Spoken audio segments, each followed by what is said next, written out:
Namaskar. Guru Purnima is a time to rekindle the wisdom of the Gurus and live inspired lives. To help you in this endeavor, we are offering Jayaji's complete Bhagavad Gita commentary at half price. It's the perfect opportunity to revisit the teachings at your own pace and keep the wisdom alive every day. Visit vedantavision.org to explore the offer.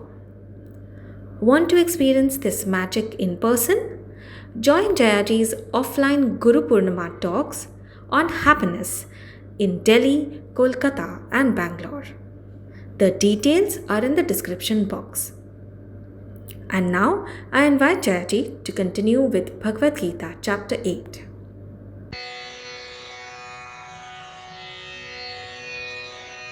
ॐ सहनाववतु सहनौ भुनक्तु सह वीर्यङ्करवावहै तेजस्विनावधीतमस्तु मा विद्विषावहै ॐ शान्ति शान्ति शान्तिः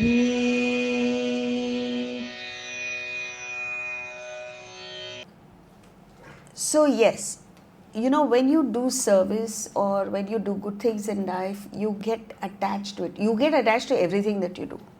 But even when you perform positive actions, you get attached to it. You start an NGO, you get attached. You do things for the environment, you get attached. Everything you do, you get attached. So the problem is attachment to the world. So they tell us that whatever best things you do in life is like getting a Nobel Prize in the dream. At the end of it, it really doesn't matter. So what matters is how close you're getting to reach the fourth plane of consciousness above the waking state. You get it? It's like a pole vaulter. We always give the example of the pole vaulter. So the pole vaulter carries the pole. He can't do without it. He can't cross that height without the pole. So he has to hang on to it. But only till he heaves himself up to that height. After which the most important thing he has to do is leave it. Let go of the pole and then roll over to the other side. Right? So if you don't do that, you're out. You cross the bar. Without it, it's not possible. So similarly, positive actions, selfless actions, unselfish actions take you up to that height, after which you have to give it up. Let go. Now you can't let go there if you are not objective right from the beginning. You understand? Right from the beginning, you have to understand that this has no value per se. The only thing we should be focused on is this action taking me nearer my goal, which is self-realization. Then you go about it so beautifully. There is grace in whatever you do. There is beauty, there is magnificence. It attracts people. If you get involved, then they say, others develop a disgust for you. Like I know someone who is very passionately vegan. Now there's nothing wrong with being vegan. You're following your conviction. But then you get so obsessed with it that you start hating non-vegans. That is not the purpose of it. Right? Like there's a joke. How do you know someone is vegan? Because they talk about it. So it's like that. Objectivity is the key. Any other question? So those of you who have followed over the last three classes that we've had, we looked at the three principal practices that we need to follow in order to get to that state of excellence. Excellence in the relative sense and also absolute. Excellence in the relative sense is you perform every action perfectly with all your heart and soul, and you pursue it till you attain that perfection. You know, like you've seen now in this football World Cup, suddenly this 40-year-old goalie, 9 saves, and he came out of the blue against Argentina, which is a top team. So it's like that. But all the time, that is the most important thing. See, all of us come up with brilliant action once in a lifetime. That is not what matters. Every day you should be able to maintain that perfection in action. So what takes you to that excellence is 3 practices. 1, sincerity of action, we spoke about it. 2nd, purity of heart, which we spoke of, I think, last time or the time before that. And now the 3rd one is clarity of thought. This is the ultimate, because it speaks of the intellect to which only we as human beings have privy, no other creature has. And how it can transform your life is amazing. So, you know, if your intellect is clouded by desires and cravings and all that kind of thing, it is like now in the monsoons, driving with mud on your windscreen. You may have experienced that. You know, sometimes you drive on a muddy road and the whole thing comes on your windscreen, you can't see. So even if you turn on the wipers, actually it becomes more muddy than before. Have you experienced that? Living life without this clarity of thinking is exactly like that. You don't know where you're going. You don't know how to act. You don't know how to behave. You don't know what the consequences are. And the worst part is, you don't even want to know. You're quite content being confused. Because the one characteristic of a confused person is what? Blissful in ignorance.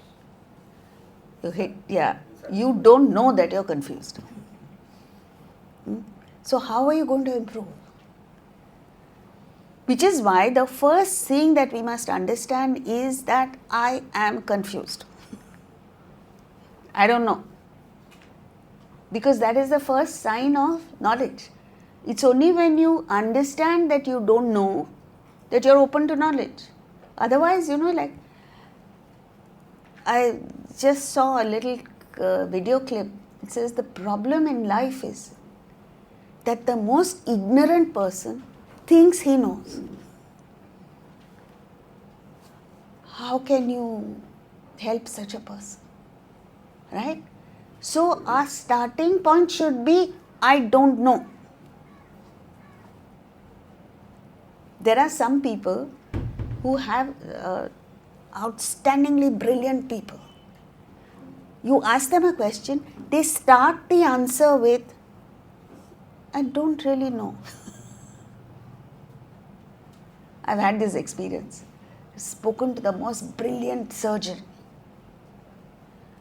the most brilliant lawyer. And somehow this seems to be a trait that all people of wisdom have. They start their conversation, they start speaking, well, I don't know, but maybe we can look at it like this. He's an authority on the subject. Extremely humble. There's one gentleman in Kolkata, outstanding lawyer, extremely humble, very simple. But he's written books on the Constitution. And you learn from people like that. suppose you have to find your way from one end of a dark room to another. It has 2 doors. And that room has the most exquisite furniture, most expensive paintings on the walls, all kinds of things, very valuable, beautiful, and well arranged. Nothing is wrong with the room. The only thing is, it is pitch dark. There is no light. So how will you go from one end to the other? And you've never been in that room before. What happens is your passage becomes most painful. You hit your knee against one thing, you trip over something else, you might even fall. Your entire journey becomes painful, in spite of the fact that the room is most wonderfully, most aesthetically designed. What do you need? You don't need a floodlight. You don't need all these lights. You need just a candlelight. Yeah? Just one matchstick is enough to take you safely from one end of the room to the other. And that is it, friends. In life, the world is a beautiful place to live in. There's nothing wrong with the world. The problem is there is no light, means no knowledge. We don't know. We have no clue why we were born in this world.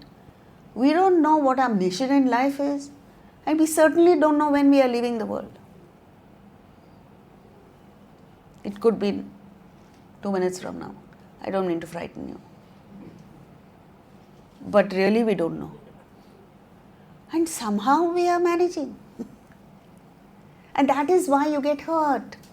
You get traumatized. You experience sorrow. And then you blame the world. The world is not to be blamed. It is just need a little bit of knowledge. That is why Shankaracharya said, Bhagavad Gita kinchita dita. Study the Bhagavad Gita just a little. But what is important is the reflection and the application, which we don't do. So from one session to the other, you come like a clean slate. You have no idea what was discussed the previous session because there is no retention. So what is this? Intellect is clouded by desires, clouded by attachment, clouded by your own preferences, your likes and dislikes. You look back into your own life.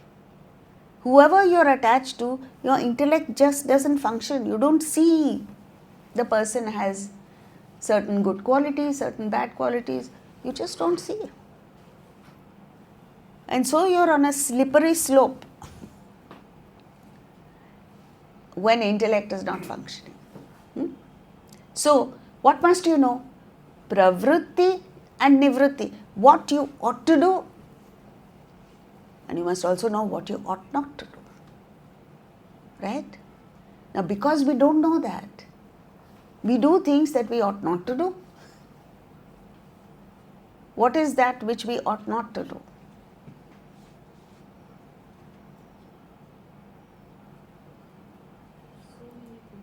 So many things. Name one. Lie. Huh? Lie. Lie, okay. Desires. Attachment, yeah. Get further entangled in the world. What is it that you ought to do?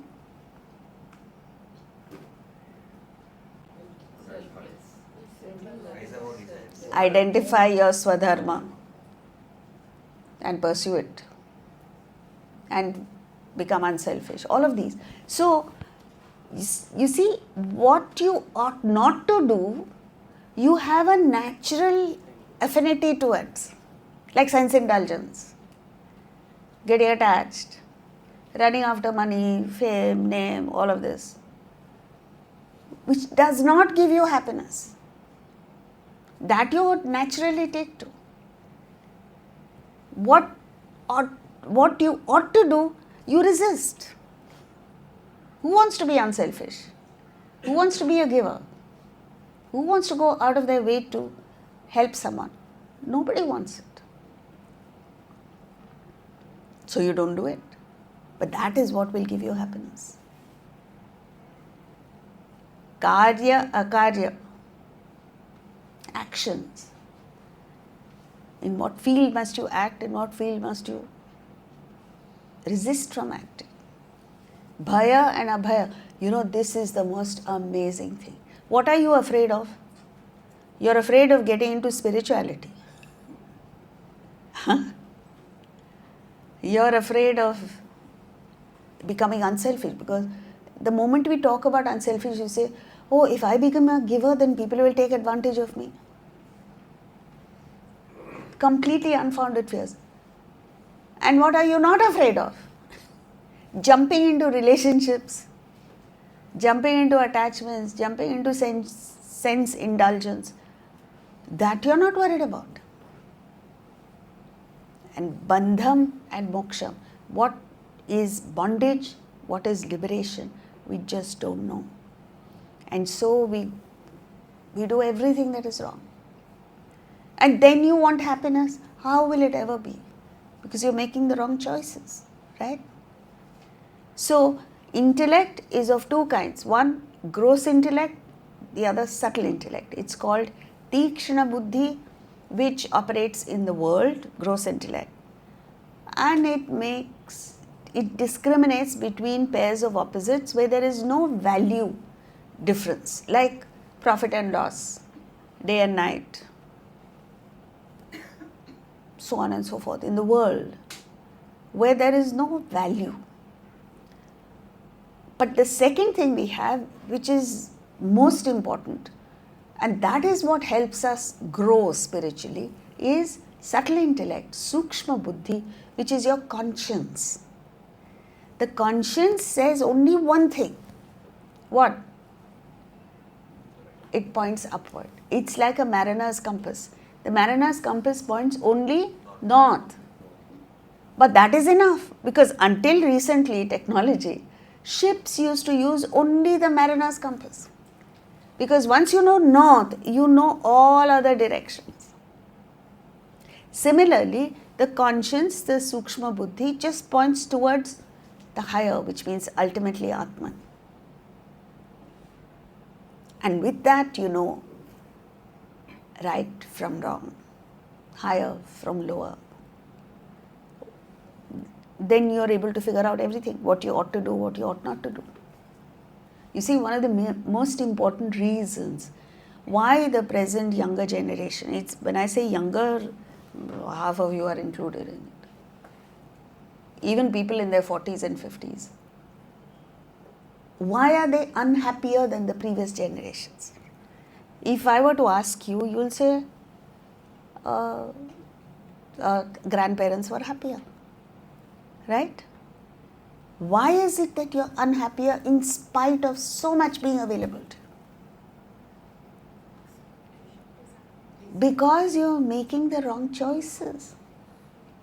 You see, in earlier generations, they gave priority to family, to community, to emotional support that you get from people.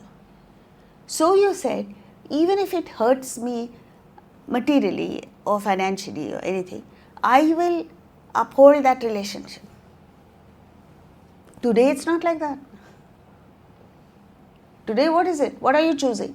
Money, power, status, position, all of which are temporary, and for which you are sacrificing things that are far more important, which is relationships. Extended families. I'm not even talking about joint family. You know what I mean by extended family?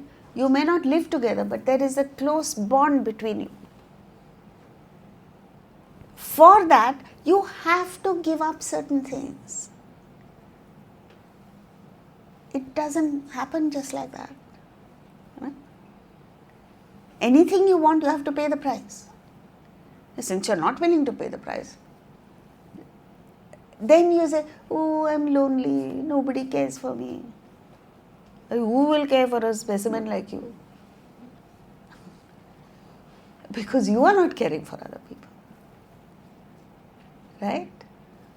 So it's, why are you not doing this? Why are you making the wrong choices? Because your intellect is not developed. There are two things. One is the intellect must be strong enough to know the difference. Number two, you must have knowledge of how things operate in the world. What is the nature of the world?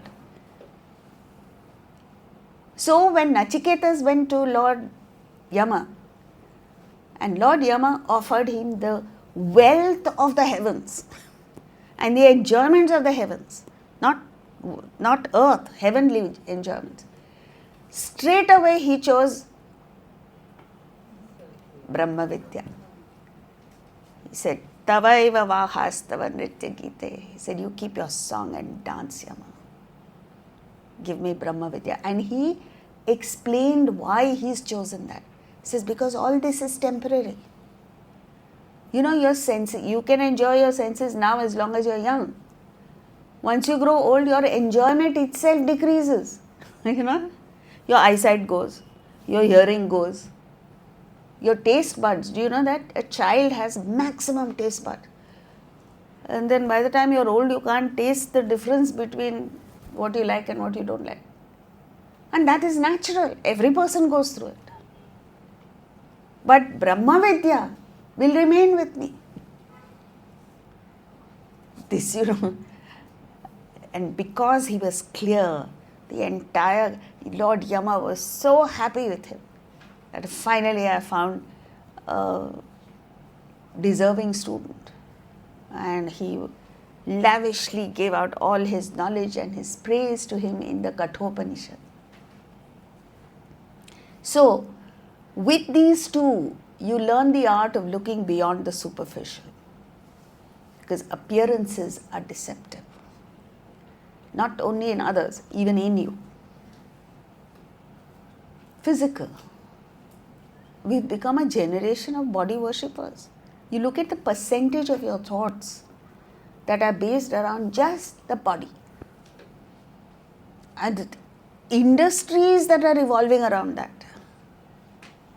No? Mind, nobody looks at. How to develop fine emotions, subtle emotions. Intellectual, the ability to develop this clarity of thought. You know, it's such a pleasure talking to someone who is clear in the thinking. By the time you finish your sentence, he's understood, he's gone beyond.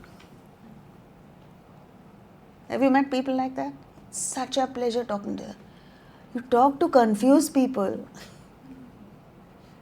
You know what happens in the end of the conversation? You get confused. That virus spreads. So, intellect is not intelligence. There could be a person, a Nobel Prize winner. Enormous information the person has. But is not able to discriminate between right and wrong. Doesn't know how to control his anger. Can't get along with wife. This is not intellect. This, now, AI does far better than you, na?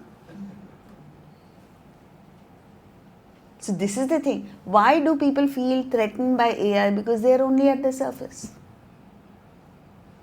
AI can't tell you what is right and what is wrong.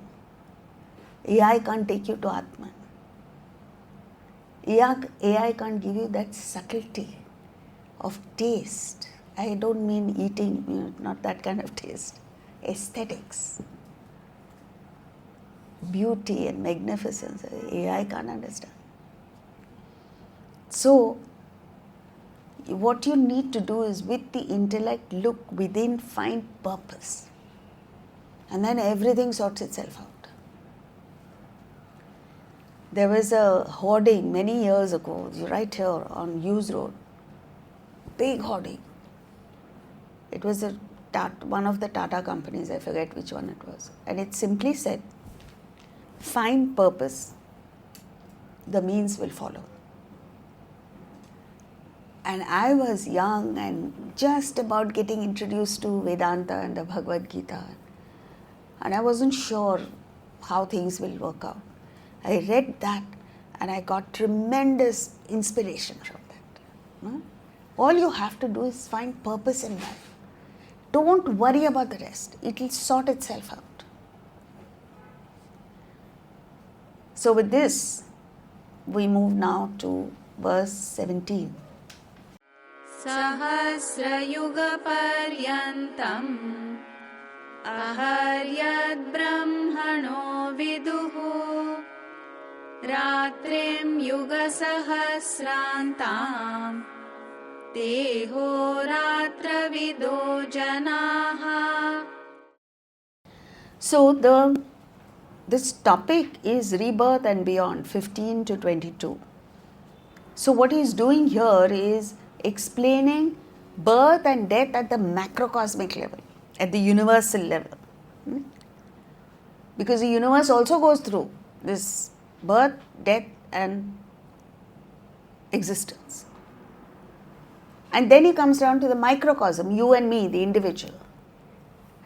At the bottom of it is what causes rebirth? Desire. So as long as you have desire within you, vasana, you are going to go through this cycle of birth and death. You can't help that. And it's a painful procedure. Both at individual level and the macrocosmic, universal level. So what he's saying here is, they are knowers of day and night, who know the day of Brahma, Lord Brahma, 1,000 yugas in duration, and the night which ends in 1,000 yugas. So you might wonder what a yuga is. There are supposed to be 4 yugas. You've heard of them? Satya Yuga, Treta Yuga, Dwapara Yuga and Kali Yuga. So the base is Kali Yuga, which is 432,000 years. Okay? And every other yuga is a multiplication of that. Like Dwapara Yuga is twice Kali Yuga, which is 8 lakh. You don't have that slide? 8,64,000 years. Treta Yuga is 3 times Kali Yuga, which is 12,96,000 years. And Satya Yuga is 4 times, which is 17,28,000 years. Now, why? You might wonder, why is Satya Yuga more than Kali Yuga? Because in Kali Yuga, where selfishness increases, you destroy each other and you destroy yourself. This is what is happening here now, right? For no reason at all, somebody is going to war. There are pockets of war all over the world. And one of these days, someone is going to pull the nuclear button and finish. The whole world will go into pralaya. So what he's saying is, one Mahayuga, 1,000 yugas. One Mahayuga is 432,000 years. 4.32 million years. Okay? At the day of Brahma is 1,000 Mahayugas, which is 4.32 billion years. How they got this figure, don't ask me, because I don't know. It is impossible for us to know. Our lifetime is only one. It's like, if you look at this, it's like one, you just shut your eyes and open, it's like that. Blink of an eye. But this is it. They're saying 1,000 Mahayugas, which means 4.32 billion years, is the day of Lord Brahma. Brahma is God of creation. And equal number of years, 4.32 billion years, is the night of Brahma. So it all comes into manifestation and the whole thing goes back into its dormant form for equal number of years. Now what are these 4 yugas? Satya Yuga is the period in which it is all virtue. Everyone is virtuous. Then comes Treta Yuga. Treta is 3. The proportion of virtue to vice is 3:1. So evil is creeping in. Dwapara 50-50. And Kali Yuga is all sin. That is the Yuga that is in which we are. But don't get disappointed or depressed, because even in Kali Yuga, there are pockets of Satya Yuga. You can create your own world of Satya Yuga. But actually, the fact is that you create your own world. So if you have sattvic thoughts, you have noble thoughts, your world is that. But here he is just talking about external things. But what he's trying to get across is you can't get away from desire. Once you entertain a desire, even if you're left with one desire, there has to be that manifestation. And it's so long, it just goes on and on and on. At any stage, you look within, you've got it. You've got the monster by its neck. And you get that freedom, which is in the previous verse he said, right? You get freedom, moksha, no rebirth. 18. अव्यक्ताद्व्यक्तयः सर्वाः प्रभवन्त्यः रागमे रात्र्यागमे प्रलीयन्ते तत्रैवाव्यक्तसंज्ञके. As day approaches, all manifestations proceed from the unmanifest. At the coming of night, they merge in that which is called the unmanifest, avyakta. So there are two things, vyakta, manifestation, avyakta, unmanifest. So in this verse, he is talking about the individual microcosm. So what happens is, all of us go through this. In the morning, you wake up. What happens? Your vasanas come alive. And at night, you go to sleep.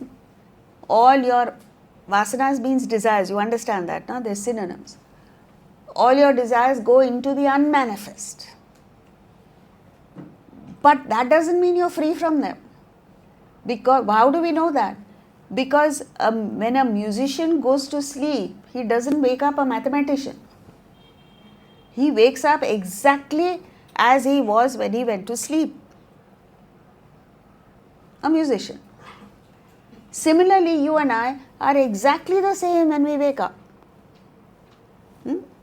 Your composition is still the same. The only difference is during your sleep, deep sleep, your personality has gone, withdrawn into the unmanifest, and it blossoms again. All this goes on as long as you have vasanas. Not only in this lifetime, again and again it goes on and on. That's why Shankaracharya said, Punarapi jananam, punarapi maranam, punarapi janani jathare shayanam. Again birth, again death, again lying in the mother's womb. Iha samsare bahudustare. It just baffles you. Krupaya pare pahi murare. He's pleading to God, please give me an escape from this. But we don't see it like that because we're so involved and so attached to what we're doing. We don't see the totality. That is objectivity. If you see the totality, then you don't get attached. Isn't it? Like, who knows? A person dies. All his attachments, all his possessions, or everything that he was clinging on to with so much fervor, it's all gone. The person himself has gone. After a few years, like if you're attached to the person for some time, you remember him. After that, what happens? It seems as if it's dreamlike. as if the person never existed. Strange, isn't it? And for that, you give an arm and a leg and you sacrifice your peace of mind, your sleep, everything, because you want to hang on to one thing. You want to grab something else. Possessions, relationships. The more you're attached, the more painful this procedure is. Like death, if you're attached, it's extremely difficult because you move and your mind is here. So it's painful. You miss both the people who've left behind and the person who's gone. It's traumatic experience. But a spiritually evolved person who may not have reached realization, who's detached, effortless the movement is. And it's much less. You don't have to go through these multiple times. You don't see it like that. And if you want that effortless passage, you must live a life of detachment, not add on more things. I've seen people at 60 start something new and get attached to it. You should try, and that's why in our scriptures there is this brahmacharya, the period of investment, study, grihasthashram where you enjoy life. Then vanaprastha, that period of withdrawal from the world and investing your energies in the higher, that nobody does. Sannyas ashram to forget. So that's it. Avyakta is the deep sleep state. Vyakta is waking and dream states. As long as you have vasanas, there is no escape from birth and death. You just have to go through it. In the previous verse, he was talking about the day of Brahma, right? So in this verse, he is talking about our normal. The individual. That's why the previous verse spoke of the universal, macrocosm. Here he's come down to the individual, us. So why he's done that is you first get an idea of how the whole universe functions, and then see you yourself go through the same thing of manifestation, unmanifest. Yeah, so he's asking a very important question. He's saying, you have reduced your desires, but you're living in a world with people, family, friends, so on and so forth, who have a lot of desires, who pull you into the world. Then what do you do? Because you're not living in an ashram. So see, it is not activity that creates desires. Like for instance, let's say the whole family decides, let's go to a movie and dinner after that. And you have no desire to go either to the movie or to dinner. But you say, since all of them are going, you say yes, you go. You are not creating a desire. You're just going through that experience because you consider it an obligation that you are fulfilling. And it's not as if you go through it painfully, you enjoy it. So externally, there is no difference between you and an attached person. There is, except that you enjoy much more than an attached person. So they go through the trauma. What if we don't get tickets and not going to the right restaurant, we're not getting booking, all that trauma you don't go through. You enjoy. So it's a win-win situation. When you don't have desires, you participate in what others are doing up to a point. Beyond a certain point, you say, no, this is not my cup of tea. Like for instance, if somebody calls me nowadays, that noise levels are so high everywhere. So somebody calls me to what are they called now? I don't even know. Pubs and lounges and all that, where there's so much noise. I can't tolerate that. So there are certain things which you say, no, this is not something that I can participate. So slowly you withdraw and people understand. But normal experiences, you participate in it. Everyone says, weekend, let's go to a resort. You happily go. But you are not initiating it because it's not your desire. And any action that you perform where you don't have a desire and it is just obligation that you are going through does not create more desire. Next, 19. भूतग्रामस्य एवायं भूत्वा भूत्वा प्रलीयते रात्र्यागमे वशः Partha प्रभवत्यहरागमे.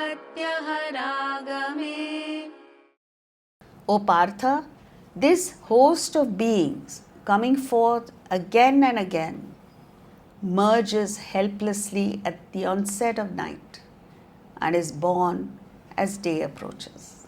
So, day can mean the 4 yugas, Satya Yuga, Treta Yuga, Dwapara Yuga, Kali Yuga, or it can mean the life of one individual. He is saying host of beings means the totality. Both are impermanent. This is what you need to understand. Whether at the individual level or at the universal level, it is all impermanent, and in the end it is a projection of your mind, which he is not talking about yet. So beware. That is the message. So beware of attachment. That is the killer. It's not what you do that matters. You know, you look back in the past, King Janaka, for instance, was a king. He was an administrator. He was actively engaged in the world. He was not a monk. But he was a man of realization. So, if a person like that can be a spiritual person, then you and I, we don't have that level of obligation of running a country. So, you could do anything and still be totally detached. 20. परस्तस्मात्तु भावोऽन्यः अव्यक्तो व्यक्तात् सनातनः यस्य सर्वेषु भूतेषु नश्यत्सु न विनश्यति. But above the unmanifested, there is another eternal unmanifest being. That is not destroyed when all beings are destroyed. See, now he is introducing the permanent, beyond the unmanifest. So, it's like this.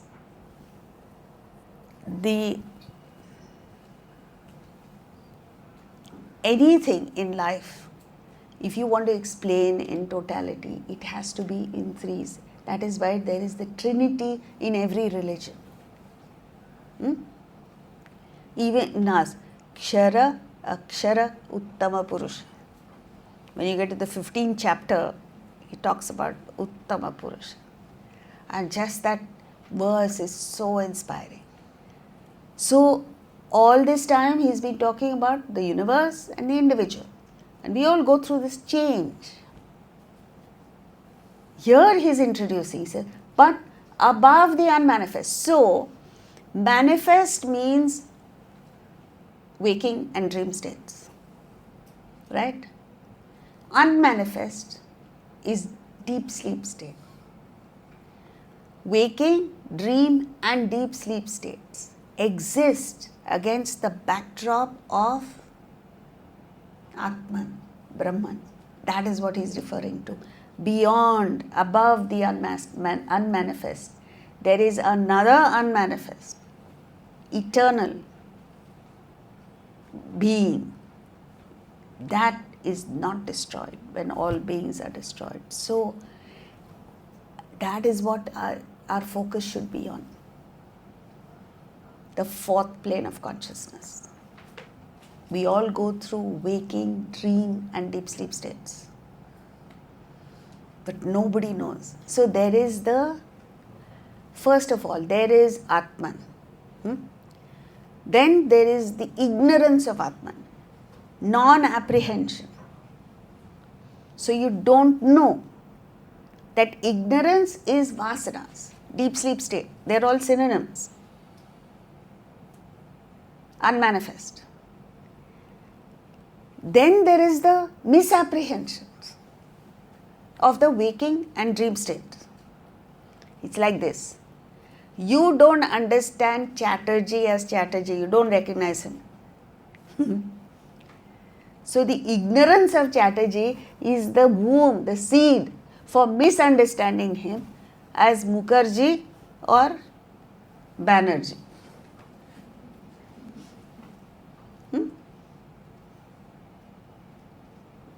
So you must be a Bengali to understand all this. When you don't understand a thing for what it is, the classic example given in our scriptures is that of a rope and snake.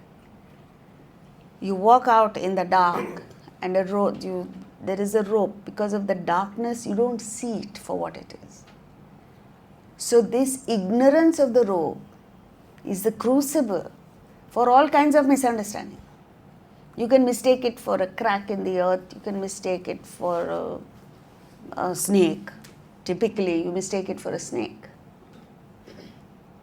And when you think it is a snake and you have touched it by mistake, you think the snake has bitten you and that the venom is rising up on your leg and you're going to die soon.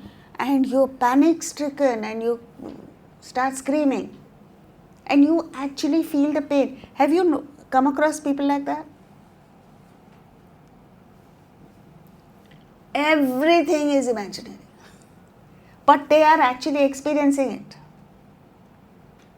So what that person needs is not venom, what is it called? Anti-venom injection. What does the person need? Light. You use your mobile torch on it and suddenly he sees the rope and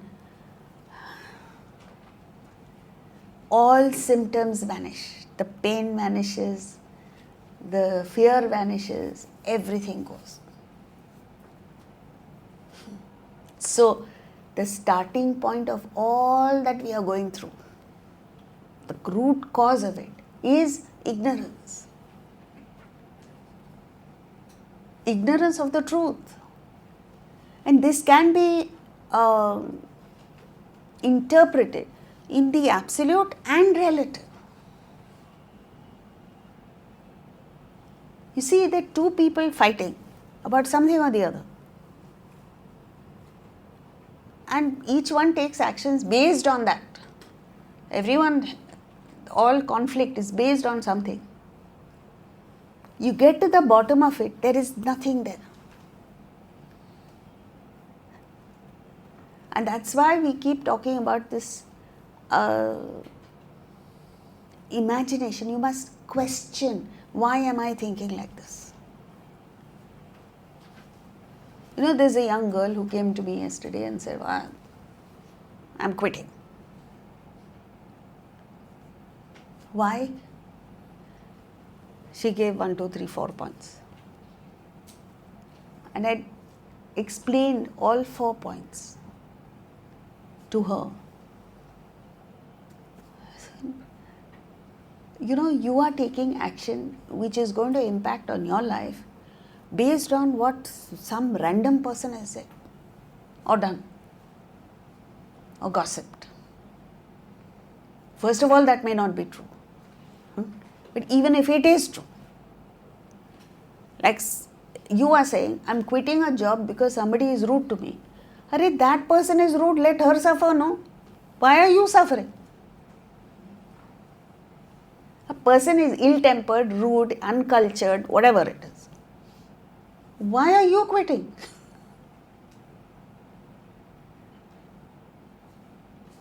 And then when you call the bluff of your own mind, then you understand there's nothing in it. All it requires is, when somebody acts rude or nasty with you, to ignore. It's your choice now whether to take it or not. Simply ignore. Behave as if it has not been said. And you know what happens? Then you are at peace. That person gets traumatized. And rightly so, he or she should suffer for it. If you don't know how to talk properly to people, you must suffer, not somebody else. But most of us are suffering because of someone else. My uncle did this to me, and my colleague did this, and my boss is nasty. And like this, you'll be complaining all your life, many, many lives together. It's not just now. It's not just this one boss. It's all your life. And aneka janma you'll be complaining about somebody or the other. If you look at it like this, wake up, call the bluff of your own mind, and you're free then. It's a free country. Everybody is privy to behaving in whatever way they want. But you must say, it's my choice whether to get affected by it or throw it right back at the person. Not in a negative way. That is your right, no? To accept or not accept. This is how Dr. Viktor Frankl survived the concentration camp. You're talking about ordinary things in life. Your concentration camp to survive, it was a challenge.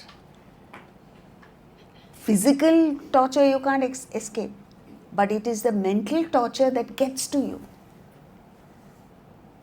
And he chose, he was a psychiatrist, so he chose not to get affected.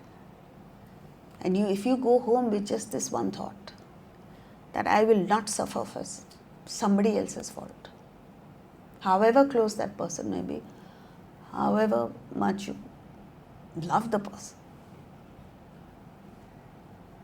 So that's what it is. 21. Next verse. Yes. After this deep sleep state, we are talking of beyond the Brahma. There, could you please explain this? After deep sleep, what happens? Life is there. As long as life is there, all states are operating. After deep sleep, nothing happens. Don't worry. Waking starts. Waking, dream, deep sleep. This is the cycle that we are caught in. So we keep going through this life after life. Alright?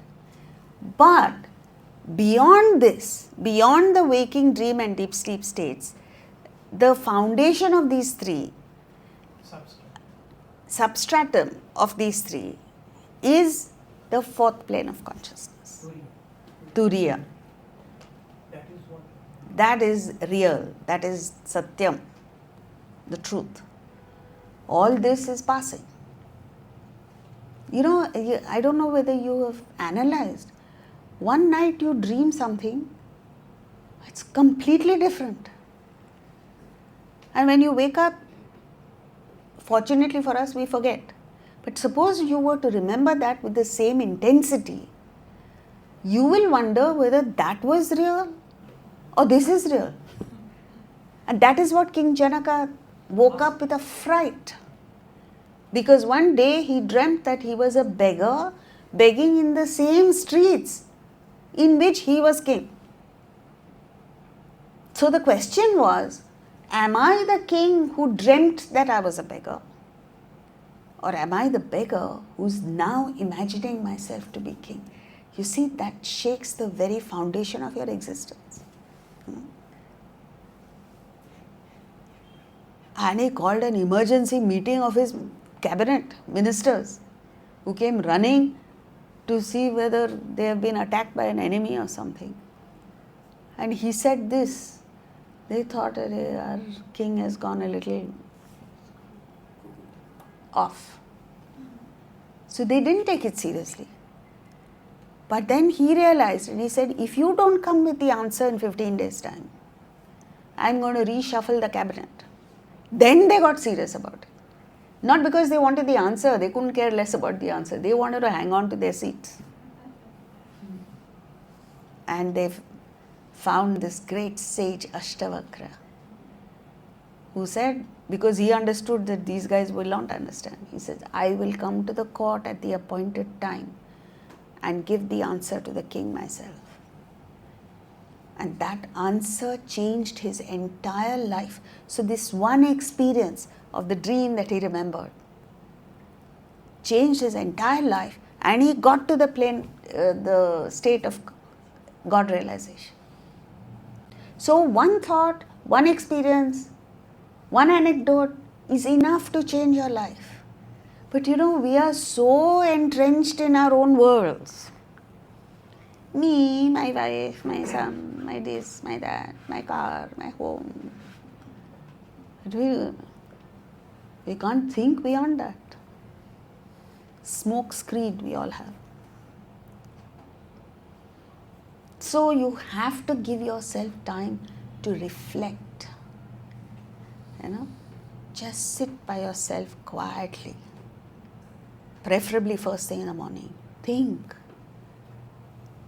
Expose your mind to finer thoughts. Like Omar Khayyam said, a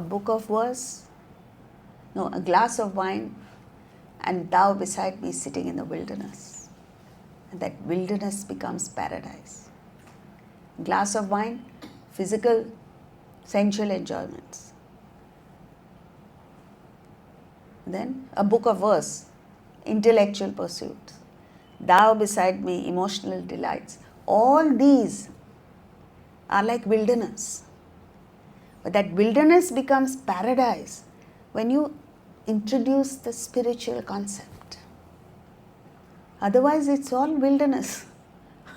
Whatever you do, you come back feeling cheated, isn't it?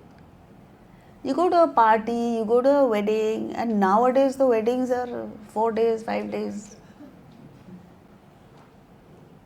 And you participate in that wedding and you come back tired. You come back feeling cheated because that has not given you happiness. And every experience is like this. You buy a new car, however expensive that car may be. For how long do you feel great? 5 days, 10 days, 3 weeks. Some really spiritually decadent people will think about it for a month. Get excited for a month. After that, your experience in that car is no different from the previous car. But for that, you have paid a hefty price. So, that thought should be there. When you go see a fancy home, you say, I like it, I want it. You go, ladies see jewelry on somebody and say, I want it. You see a fancy car, wow, superb. Admire it from a distance by all means. But understand that even if I get it, I'm not going to be happy. Up to there. So you look at the people who've got the best in everything. Now, earlier it was a private jet. Now there are people who have, satellites that take you up and down. Still you are not satisfied. So, I remember going to Dubai one trip for lectures and seeing the way people live there, affluent people, gold taps. They had taps made of solid gold, but tormented people. So I told myself, up to that stage, I'm still going to be unhappy. So what is the way out? Nip it in the bud right now. Change direction. Why must you waste a whole lifetime getting gold taps only to understand you're going to be unhappy? So this is what you need to think. And yourself, you must give yourself time to think of your own life. And you want any more help? Come on the 25th to Bharatiya Vidya Bhavan, because that is a whole talk on happiness. And I'm not joking. You come, I consider you as family. I don't know whether you consider us as family. And whenever there is a family function, whether you like it or not, you go, right? Huh? Your son's, what is it called? School something, play. Huh? You're not interested in the play. You don't want to go there. But you go. Why? Because it is a family thing. In the same way, I would expect every one of you to come, not just alone, with people. Bring your family members, bring your friends. Talk to them and say, and if nothing else works, try emotional blackmail. You say, I do so many things for you. You do this one thing. 1 hour you come, even if you get bored, doesn't matter. You know why I'm saying it? Because they will benefit. So, otherwise it's a mug's game. This whole life is a mug's game. If you view it, you'll understand. Anyway, next verse. अव्यक्तोऽक्षर इत्युक्तः तमाहुः परमां गतिम् यं प्राप्य न निवर्तन्ते तद्धाम परमं मम. That which is called the unmanifest and imperishable is said to be the highest goal. That is my supreme abode, having attained which there is no return. Now, see, again and again he keeps speaking about yad gatva na nivartante. Once you get there, there is no return. Partly because it is a fact, and partly because you put in so much effort to get there. It's not easy getting to self-realization. And what if you fall, come back? So he says, there is no coming back. It is true even in the world. When you develop refinement, aristocracy, you don't lose it.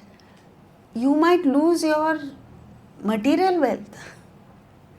Aristocrats are wealthy, right? I don't know how many of you have seen people from the royal family, erstwhile royal families, who now have nothing. But yet their conduct is regal. Their behavior, everything around them is refined. Their language, everything. Language. Once you learn how to speak properly, you don't go back to pidgin English, it's called. Right? Any language. Hindi, Marathi, Gujarati, English. You can feel the difference, can't you? Like you go to Lucknow and you listen to people speak and you listen to what is passed off as Hindi in Mumbai, they're two different languages.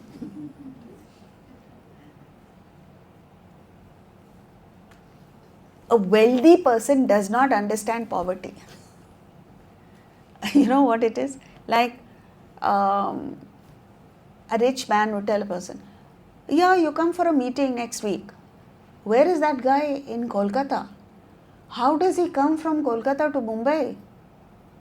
This guy doesn't understand because he is swimming in wealth. So to him it's just a matter of detail. But to that guy it could mean a lot. You have to catch a flight and come and all that. But it's not that he is not considerate. It just doesn't occur to him.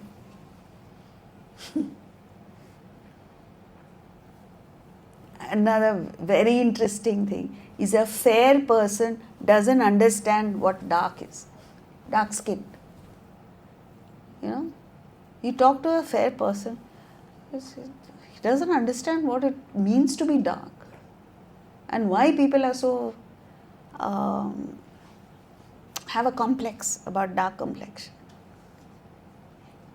Do you understand that? So when you rise to a certain level, you don't understand. You take off on a plane, you know, before you go beyond the clouds, and the plane is about to take off. After a while, you don't see the difference between a hill and sea level. It all seems one. So that's what it is. Yad gatva nanivartanti. When you grow to that magnificence, that state of oneness, that purity, you don't understand what selfishness is. That is why Krishna throughout the Bhagavad Gita the one thing he doesn't understand is why the hell we people are so selfish. Because it's not an option. Next, 22. पुरुषः स परः पार्थ भक्त्या लभ्यस्त्वनन्यया यस्यान्तस्थानि भूतानि येन सर्वमिदं ततम्. O Partha, that supreme being in which all beings abide, which pervades all this, can be reached by unwavering devotion. Now this verse is, many verses are like that, which are misinterpreted to mean only bhakti. It's not that. We'll see what unwavering devotion is. So first of all, he says, in whom all beings dwell. It's like the ocean is saying, all waves exist in me. By whom all this is pervaded. All waves are pervaded by the ocean. Same thing with gold and ornaments. All ornaments exist in gold, and gold pervades all ornaments. So you can't escape it. Similarly, in our life, every aspect of our life is pervaded by this consciousness, pure consciousness. And all beings abide in that. The only difference is when the wave considers itself separate from the ocean, the problems start. Right? Similarly, all of us are like these tiny little waves and bubbles. The moment you consider yourself separate from the totality, your problems start. This is not only true in the absolute sense, even in the relative. See, within a family, you consider yourself as part of the family. Then you're not threatened by other members of the family. Don't feel jealous of somebody else. You don't feel insecure. And the most amazing thing is, wherever you go in the world, whichever fantastic place you go to, it feels so good just to come back home.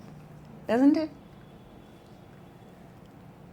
And where you've been may be far more luxurious than your home. But it feels good. Why? Because there is oneness within that family. So you expand that. How can you come back? Which pervades all this, can be reached by unwavering devotion. Now this is the thing. Ananya bhakti, no other thought. Basically it's that. You have to constantly, persistently think of just that one thing without any other thought. But that must be pervaded by love. It's true in the pursuit of any vocation in the world, right? A tennis player must worship tennis. It happens. To a cricketer, the cap is sacred. You kick it around, he gets very annoyed. To a musician, the tanpura is sacred or the tabla is sacred. That sanctity must come. That worshipful attitude must come towards the work that you're doing. And the ultimate bhakta is considered to be who? Hanuman, correct. How did he reach that state? Ananya bhakti, which is, he's considered a monkey. And a monkey is distracted. He's looking all over the place. And that monkey became single pointed the moment he came face to face with Lord Rama. And thereafter, he didn't think of anything else. And it is this that gave him the power to go to the Himalayas and get a medicine to revive Lakshmana. He played a central role in the defeat of Ravana, so on and so forth. Where did he get that from? From Rama. From this devotion to Ram. So anything higher you surrender to, that power comes to you. If you love your country, the power of the country resides in you. You love your family, that the power of the family is in you. Haven't you seen that? Mr. Jaishankar goes and says one sentence, it is splashed all over the world. Where does he get that power from? The fact that he has surrendered to the country. So he never speaks individual. Oh, this is my opinion. The day he says that, he loses his job. It's always India. So he has that larger perspective. Similarly, you have it, you get it. You become like Hanuman. And yet, it was not blind. That devotion is never blind. Because when he was asked, what is your relationship with Ram? He said, Deha bhavena dasosmi. When I consider my body, I am your servant. Jiva bhave tvadamshaka. When I consider my mind and intellect, I am a part of you. So you go closer and closer, proximity. But Atma bhave tvamevaham. When I consider Atman, you and I are one, says the eternal Bhakta. But you know why it is so important? Because a Bhakta always considers himself separate from God. But here he says, you and I are one when I consider myself as Atman. So that is the amazing thing.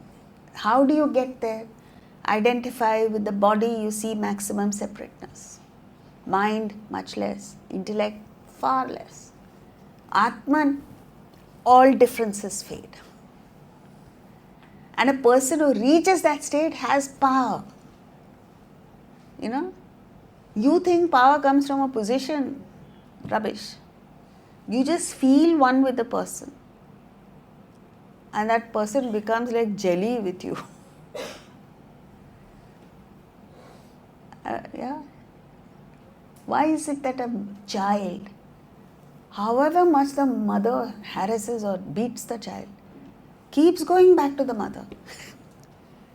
What is the hold that the mother has on the child? You see mothers on the street, they're frustrated, they beat their children. But the child keeps going back to the same mother. The child doesn't say, hell with you, I'm going somewhere else. How? Why? Because love.